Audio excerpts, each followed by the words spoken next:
हिंदी वर्णमाला जब हम इसे देखते हैं तो कभी कभी लगता है ना कि ये बस अक्षरों की एक बहुत लंबी सी लिस्ट है। पर असल में ऐसा है नहीं। इसके पीछे एक बहुत ही कमाल का, एक बहुत ही साइंटिफिक लॉजिक छुपा है। तो चलिए आज मिलकर इसी लॉजिक को, इसी राज को खोलते हैं।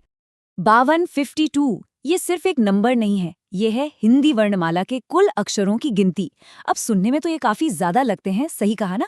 लेकिन मजे की बात ये है कि इन 52 अक्षरों को ना एक बड़े ही लॉजिकल, एक बड़े ही व्यवस्थित तरीके से अरेंज किया गया है। आइए देखते हैं कि ये सिस्टम काम कैसे करता है। तो इस 52 अक्षरों की पूरी पहेली को सुलझाने के लिए हम इसे 5 आसान से हिस्सों में तोड़कर समझेंगे। सबसे पहले देखेंगे सबसे बड़ा बंटवारा क्या है, फिर स्वरों को समझेंगे, उसके बाद व्यंजनों की दुनिया में चलेंगे, फिर कुछ खास अक्षरों को देखेंगे और आखिर में सबको एक साथ जोड़ देंगे। तो चलिए शुरू करते हैं सबसे पहले और सबसे बड़े सवाल से कि आखिर इन 52 अक्षरों को हम बांटे तो बांटे कैसे। और इसका जवाब ना बहुत ही सिंपल है, स्वर और व्यंजन। ये वो सबसे बेसिक डिवीजन है जिस पर पूरी वर्णमाला की नींव टिकी हुई है। तो सवाल ये है कि स्वर और व्यंजन में आखिर फर्क क्या है। अच्छा, इसको ऐसे समझते हैं, मान लीजिए स्वर जो हैं वो हीरो हैं, एकदम इंडिपेंडेंट, जो अकेले खड़े हो सकते हैं, और व्यंजन वो एक तरह से साइडकिक जैसे हैं, जिन्हें अपनी आवाज पूरी करने के लिए, बोलने के लिए हमेशा एक स्वर की मदद लगती ही लगती है। तो एक आजाद है और दूसरा उस पर डिपेंडेंट। तो ठीक है, पहले बात करते हैं इन हीरोज की, यानी कि स्वरों की। चलिए इनकी दुनिया में थोड़ा और गहराई से चलते हैं। कह सकते हैं कि ये भाषा की आत्मा है, वो बेसिक साउंड्स जिनसे बाकी सब कुछ बनता है। बिल्कुल सीधे सीधे कहें तो स्वर वो 11 आवाजें हैं जिन्हें बोलने के लिए किसी और अक्षर का सहारा चाहिए ही नहीं। ये अपने आप में पूरी हैं, अ से लेकर औ तक। अब इन 11 स्वरों में भी ना एक मजेदार बंटवारा है, एक रिदम है। कुछ है छोटे स्वर जिन्हें हम जल्दी से बोल देते हैं, जैसे कि अ, और फिर है लंबे स्वर जिन्हें बोलने में जाहिर है थोड़ा सा ज्यादा वक्त लगता है, जैसे कि आ। तो सारा खेल बस बोलने में लगने वाले समय का ही है। चलिए, तो स्वरों की बात तो हो गई, पर कहानी का एक बहुत बड़ा हिस्सा अभी बाकी है। अब बारी आती है व्यंजनों की, जो वर्णमाला का आप कह सकते हैं सबसे बड़ा और सबसे डाइवर्स परिवार है। तो व्यंजन, जैसा कि हम पहले भी बात कर रहे थे, ये वो ध्वनियां हैं जो बिना स्वर के अधूरी हैं। उन्हें अपना उच्चारण पूरा करने के लिए, अपनी आवाज निकालने के लिए हमेशा एक स्वर के सहारे की जरूरत पड़ती ही है। और बस यही एक बात उन्हें स्वरों से अलग करती है। व्यंजनों का ये जो बड़ा सा ग्रुप है ना, इससे भी बड़े करीने से 3 हिस्सों में बांटा गया है। सबसे बड़ी टीम है वर्गीय व्यंजनों की, जिसमें आते हैं 25 व्यंजन, और फिर 2 छोटी छोटी टीमें हैं, अंतःस्थ और ऊष्म। भले ही ये छोटी हैं, पर इनका भी अपना एक खास रोल है। और ये देखिए, ये 5x5 का जो ग्रिड है ना, ये असल में दिखाता है कि हिंदी वर्णमाला कितनी ज्यादा साइंटिफिक है।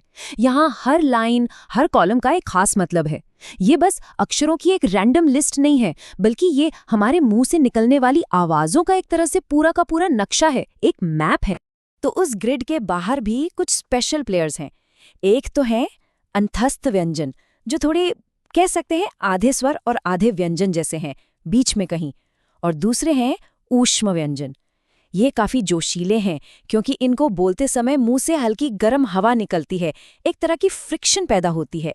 तो हमने स्वर समझ लिए, व्यंजन भी देख लिए, पर अब बारी है कुछ वाइल्ड कार्ड एंट्रीज की। ये वो स्पेशल कैरेक्टर्स हैं जो न तो पूरी तरह स्वर हैं, न ही व्यंजन, लेकिन इनके बिना भी वर्णमाला का काम नहीं चलता, ये बिल्कुल अधूरे हैं। तो ये कौन है? पहले है अयोगवः, अंग और अह। ये ना तो स्वर हैं न व्यंजन, इनकी अपनी ही कैटेगरी है। फिर आते हैं संयुक्त व्यंजन, जो कि जैसा नाम से ही जाहिर है, 2 व्यंजनों को जोड़कर बनाए गए हैं। और आखिर में है उत्क्षिप्त व्यंजन, र और ड़, जो हिंदी की अपनी एक खास पहचान है, एक यूनिक साउंड। अच्छा, ये संयुक्त व्यंजन बनते कैसे हैं? ये समझना बड़ा मजेदार है। ये एक रेसिपी की तरह है। जैसे मान लीजिए हमें क्ष बनाना है, तो हम क्या करेंगे? हम लेंगे आधा क और उसमें जोड़ देंगे श, और नतीजा एक बिल्कुल नई आवाज तैयार हो गई, क्ष।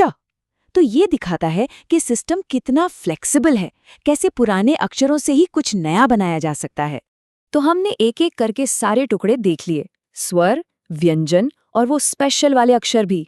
अब वक्त है इन सारे टुकड़ों को जोड़ने का, इस पजल को पूरा करने का और ये देखने का कि ये सब मिलकर कैसे एक खूबसूरत, एक मुकम्मल तस्वीर बनाते हैं।